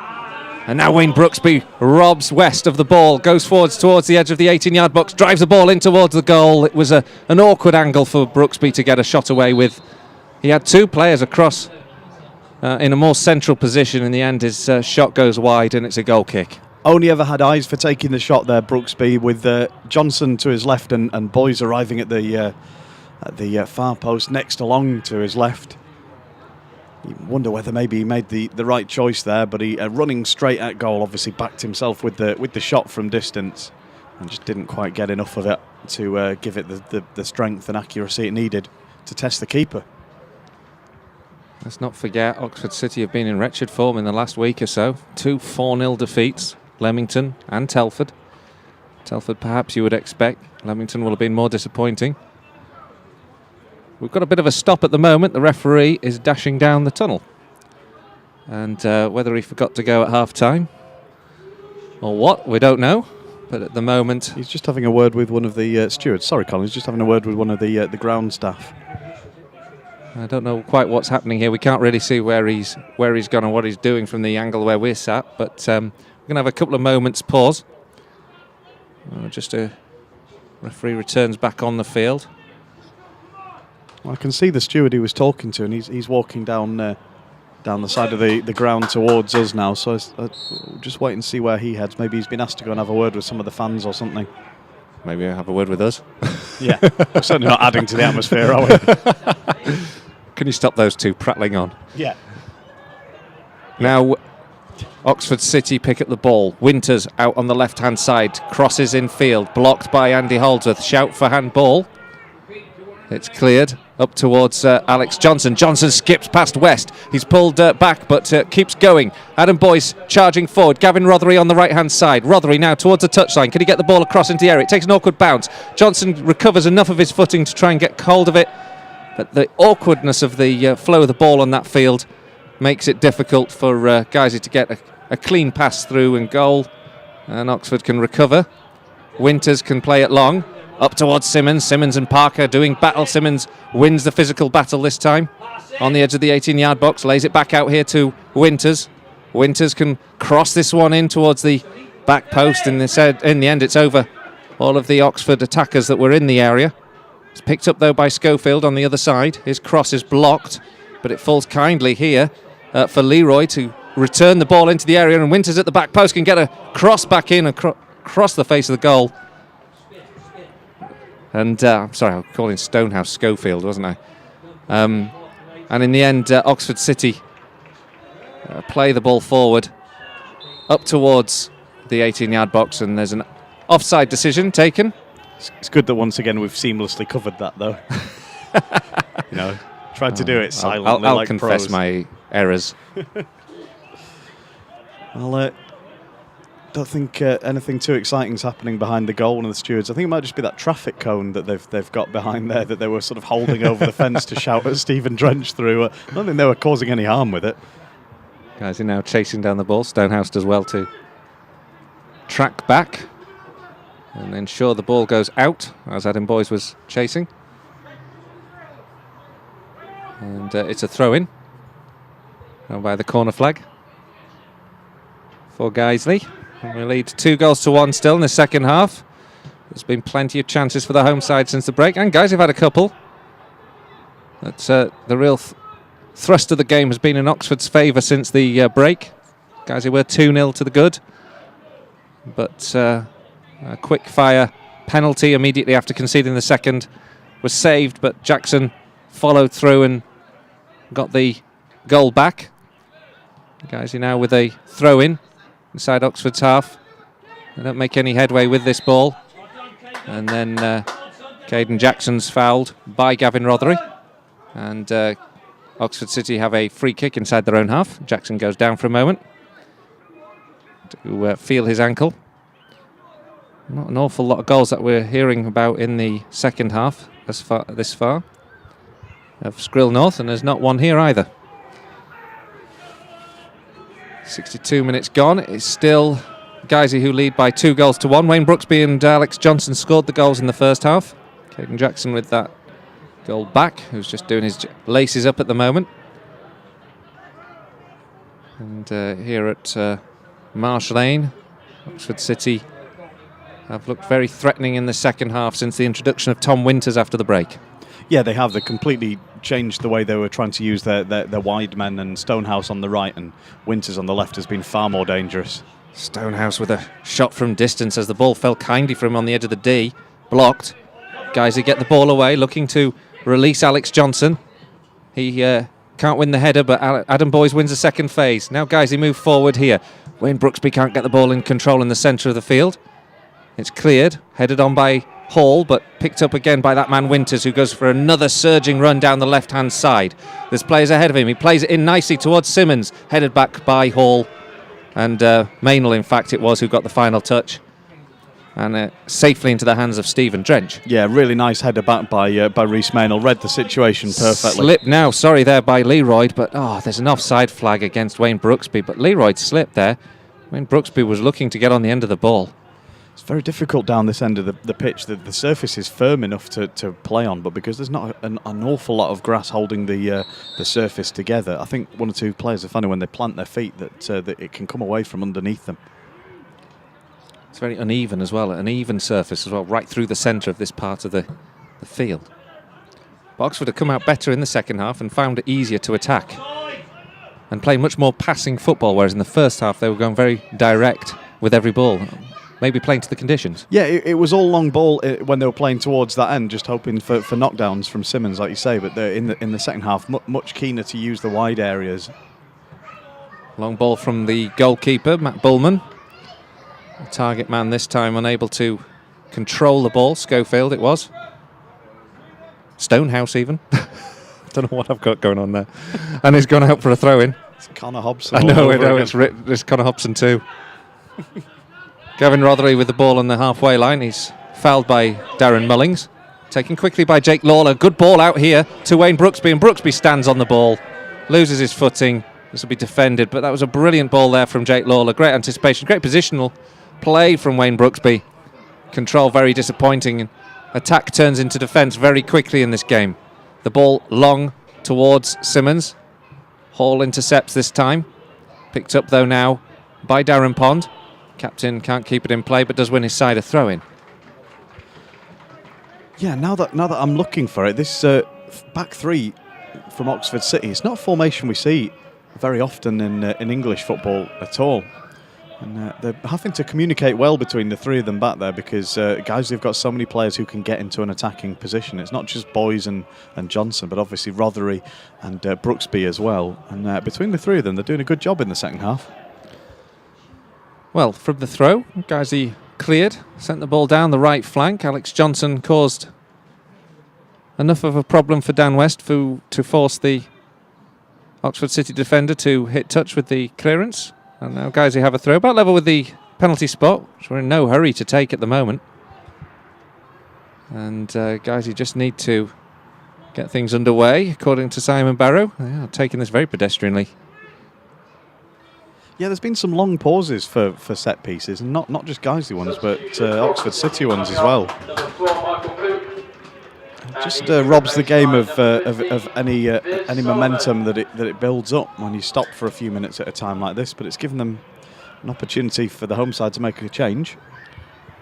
Yeah, Michael Pook is making way for Viv Solomon.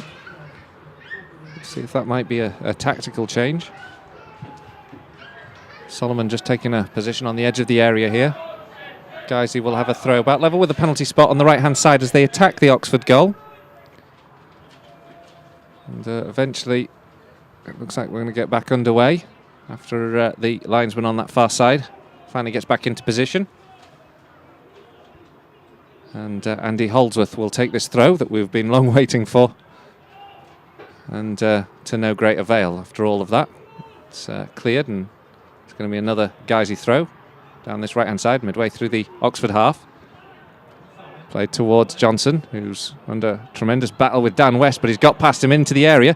Skips past, and can he get the cross across? No, he can't, it's blocked. And eventually cleared. Holdsworth gets it back into the area, but Solomon gets his first touch, stands on the ball as well. Good tackle from Adam Boyce, keeps it live, but eventually it's going to go out for a goal kick. A rather awkward passage of play for both sides there. Yeah, it was a lot of 50-50 balls, nothing quite going to its intended recipient there around the edge of the area, and neither team able to make a decisive intervention. Still 2-1 to the Lions here at Marsh Lane. Guiseley leading Oxford City. It's not been convincing, but a good nod on here gives Alex Johnson a chance to run towards goal. Goalkeeper came off his line. Johnson tried to lob him. Didn't connect at all well with the ball, and it's gone straight to the goalkeeper. No, a little bit of a let-off. The long one forward, Simmons heads on, or rather arms on. Doesn't get pulled up for it. It's picked up though by Adam Leroyd. Leroyd sends it towards Winters. Winters takes it down and goes for another surging run. It goes towards Jackson. In the end, Jackson gets the last touch on the ball, and Guiseley get a throw-in inside their own half. Big goal at the bottom, though, in this match between Worcester City and Histon. And this won't please our hosts this afternoon. Harry O'Malley has scored for Histon to give Histon a 1-goal advantage against Worcester City.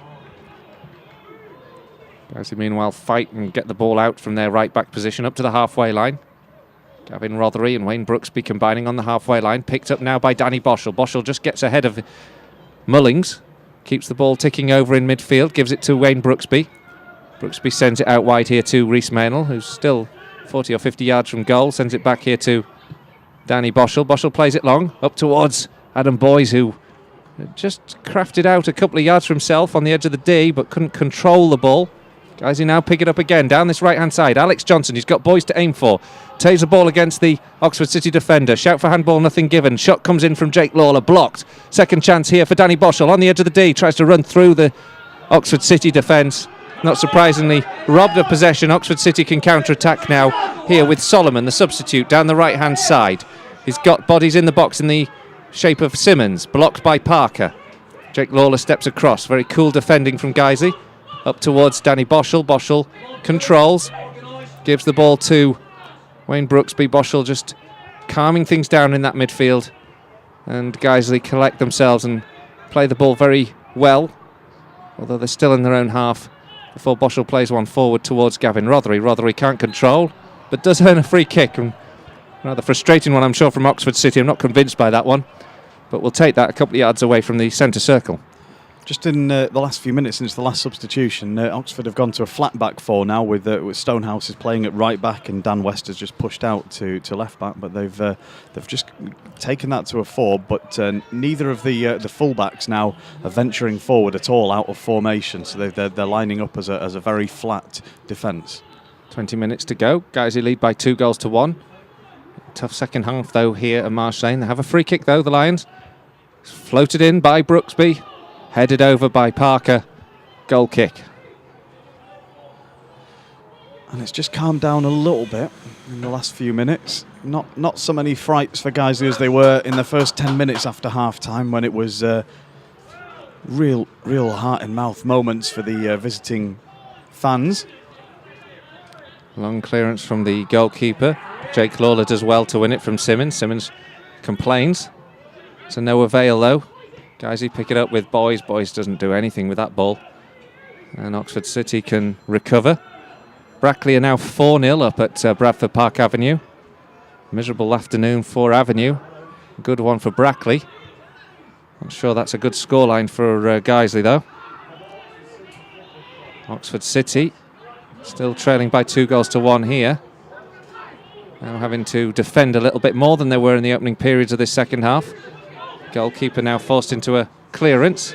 Solomon and Boys battle for the ball. Boys wins it at first, but Solomon does well to take down the loose ball. And a great tackle from Rhys Maynell on Solomon.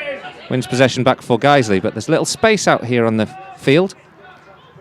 Jake Lawler collects on the halfway line. Guiseley just looking to find a way forward. Wayne Brooksby, who's been involved heavily in this second period, goes for a little run down the right-hand side, but he's well tackled by West. Towards now Jackson, and Caden Jackson, the goal scorer for Oxford City, lays the ball into the feet of Tom Winters, who comes into the penalty area, down to the byline, gets a shot right across the face of the goal. And then the referee has decided he's going to have a word with the Guiseley man for an earlier tackle or challenge on Caden Johnson. He gave an advantage that allowed Winters to go through and goal. And I think it's Danny Boschel who's going to be put in the book. Yeah, I think there was maybe a little clip of the heels or something that happened, and the referee played advantage earlier in the movement. You're right to say there's a bit more space in midfield, because now that they've dropped an extra man into defence, but they've kept the wide players. Solomon is playing on the right wing, and Tom Winters, who came on at half-time, on the left. That means they've lost a man from the centre of midfield in that area, and that just means Guiseley and Oxford have both got a little bit more space to play in, but it obviously makes it also harder to press and hurry the other team while they're in possession. Another substitute is going to happen, and it's Mike Simmons who's going off. It's been a real threat this afternoon with his physical presence, and always a player who in his history has caused us a whole range of problems. And it's Steve Basham who will be coming on in his place.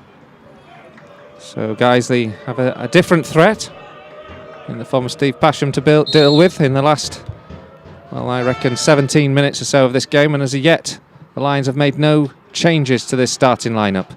Perhaps Kevin Holsgrove might get a run out, or Danny Forrest for a Brooksby or a Johnson or a Boys. Yeah, it's been the sort of game where Guiseley's best work has happened running with the ball, whether it's been with Wayne or with Gavin out in the wide positions. So it's another one that you think might be made for Danny Forrest, but Kev Holsgrove's been playing wider than just straight through the middle as an out-and-out striker himself. So Mark's got a couple of options if he wants to change it. Danny Boschel goes for a thumping tackle in midfield with Darren Mullings. Mullings gets his foot cleanly through the ball. The two number 8s fully committed there. Guys who have a throw-in inside the Oxford City half. And again, a little pedestrian. Oxford City not raising the tempo either. This time the ball goes to Danny Hall. He's taken a loose touch with it. He's closed down swiftly by Jackson, who's been a real shining light, I think, for Oxford City this afternoon. Guys who get another throw. Still not taken particularly quickly. Holdsworth gets it into the penalty area, finds Alex Johnson, but beaten away from him by Chris Wilmot. And guys have a throw right by that right corner flag as they attack this Oxford City goal. Andy Holdsworth, I was going to say, is sprinting over to take it. But he sprints like me, if that's a sprint. Yeah, sprint isn't the right word in this occasion. It's a slightly bizarre, on the Guiseley account, there's a slightly bizarre conversation between 3 dogs apparently happening at the moment, which is a little bit baffling. The ball whipped into the area from this corner. They're discussing our game. I think they're dogs that apparently are fans of Guiseley and can operate touchscreen phones. Good winning here from Roos Maynell. He takes the ball off the Oxford City defence, takes a shot with the right boot, which, given he's playing at left back, giving an indication it perhaps wasn't the strongest option for him. Straight at the goalkeeper. Yeah, found himself in an unfamiliar situation and just did what came naturally, but obviously wasn't something he's particularly well rehearsed at, I don't think that. Oxford have the ball with Dan West. He's hit one forward, high and in the air, headed down by Andy Holdsworth. Guys are getting more of the ball now in the latest passages of play. Gavin Rothery goes through, hits the deck because he feels he's tripped up. He's shouting at the referee and the linesman on that far side, but it looked like almost he'd lost his footing in space rather than anything else. It means the ball's coming down the other side here with Oxford City now. Solomon, the substitute, gets the ball into the area, looking for Jackson, headed away by Parker, only as far as Stonehouse. Stonehouse with the left boot into the area to Jackson. Jackson with a shot on the spin. Well saved by Stephen Drench. Down to his post on his left-hand side. Holds the ball. Makes sure there's no follow-up opportunity for Oxford. Yeah, it was a difficult one actually because there wasn't a huge amount of power in the ball, but it was bobbling on the ground in front of Drench. He had to have 2 goes at collecting it. Alex Johnson does well to keep the ball in play. Guys, they can't win possession. Adam Boyes is adjudged to have fouled Mullings, and it'll be a free kick. Boyes is just battling for the ball there. The referee seemed to have stopped it, as if he's going to have a word with him, but I can't imagine he is. I'm not sure what for. I mean, there's been 1 or 2 slightly hard to understand stoppages in the game. He's having a chat with Gavin Rothery, isn't he? I think Rothery's complained that he was tripped, and it did, from where we're sat, it looked like Rothery went down after without anyone around him, so hard to quite see what that was for. So Rothery's protesting too much.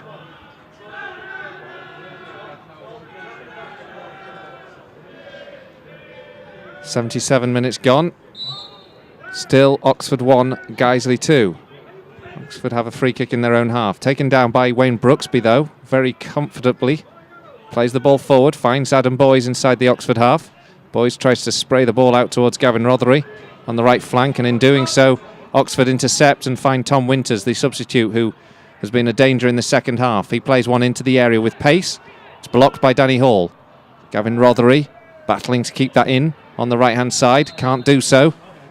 But Guiseley do win a throw. Just in front of the Oxford dugout. And Oxford City... Oh, actually, Oxford have won the throw. I thought it must have been. But the linesman indicated the other way, didn't he? He did, and then a bit of a confusion of two balls being on the pitch. It just slows the game down again, but guys, they need to be awake because there'll be a cross coming in here, I think. Ball comes in, looking for Basham, the substitute. Jackson gets on the end of it. Solomon's looking for it. Maynell gets a header. Solomon picks up the second ball. Takes it down. Good tackle from Rhys Maynell, though. Maynell sends it long, looking to release Alex Johnson. Johnson has Wilmot to beat. Johnson on the edge of the 18-yard box. Right on the angle. Gets a shot away with the left foot, slipping as he takes it. Easy for the goalkeeper to collect. Yeah, that's unfortunate. He's on his right, and he's tried to move it quickly onto his left, then plant his right foot down, and so he can shoot with power with his left foot, and it's just come away from underneath him on the surface there. Hall gets the ball into the area after taking a loose ball from Danny Hall. Winters, that is. Winters whips the second cross in. Hall blocks this time. Cleared by Holdsworth. Taken down now by Alex Johnson on the halfway line. He's tackled. Ball goes forward again. This is difficult, and there's a chance here. And Jackson had got goal side of Danny Hall, but as soon as the referee, I think, was going to blow for a free kick against Caden Jackson for Danny Hall's trip on Caden Jackson, the flag had already gone up. But that was a real dangerous moment, that, because if Caden Jackson had not been offside, it'd have been cleared through a goal. That's absolutely right, yeah, and glad to see the offside flag go up. Otherwise, it would have been a free kick on the very edge of the area, and if it had been a foul, it would have been a definite, at least a yellow card, as the player was trying to break through to get one-on-one with the keeper. And so, guys, they make their first substitute, and it's Alex Johnson who will make way for Danny Forrest. And Johnson's worked his socks off this afternoon, but he's been ploughing a furrow rather, in a very difficult field, isn't it, really, this afternoon, because of the conditions he's had to try and work in. Yeah, and he fell slightly awkwardly from that last one where his planted leg came out from underneath him. So maybe just a precautionary take him off, and a like-for-like change with Danny Forrest, who will choose the left primarily, but obviously he's right-footed, so he can move around as well. Ball up in the air at the moment inside Oxford's half. It falls now here for Danny Forrest. Some 20 yards from goal. That gives it back to Boschel. Boschel sends it into the area to find Boys. Boys is free in the area. Pokes it between the goalkeeper's legs. And Guiseley have the all-important third goal. It was just a speculative ball forward from Danny Boschel, but it found Adam Boys, who took it down with the outside of the right boot brilliantly, and then poked it in between the legs of Matt Bowman, who was unable to do anything to stop it going in. And Guiseley have made it now. Oxford City 1, Guiseley 3. Crucial goal, an important stage of the game. We know that it will get tenser as there's only a one-goal difference between the two teams, but it was a good ball over the top by Danny Boschel, hooked over towards the back post. It was a bit of work for Adam Boys to do, but as you say, he brought it down well and then poked it in just enough to wrong-foot the keeper, who was coming out to meet him at the near post, and that gives Guiseley the 2-goal lead. That might be enough. I said it after the second goal to settle a few nerves. Maybe that'll settle a few nerves this time, I don't know. Well, it's nerves unnecessarily. It's discipline and concentration that have to happen. Steve Basham's now just pulled up for a free kick, a handball rather. And Guiseley this time will have a free kick of their own instead of conceding a penalty immediately after scoring, which is a blessed relief after the incident in the first half. Stephen Drench forced a throw. Anthony Wilson has scored a goal for North Ferriby to make it 2-0 to Ferriby. They're playing Stalybridge Celtic. Stalybridge missed a penalty earlier on as well, so they'll be frustrated again that they're not going to get any points. They were certainly frustrated at the game midweek. And it's now Steve Diggins who's grabbed a 5th as Bradford Park Avenue's afternoon gets worse. It's Bradford Park Avenue 0, Brackley Town 5.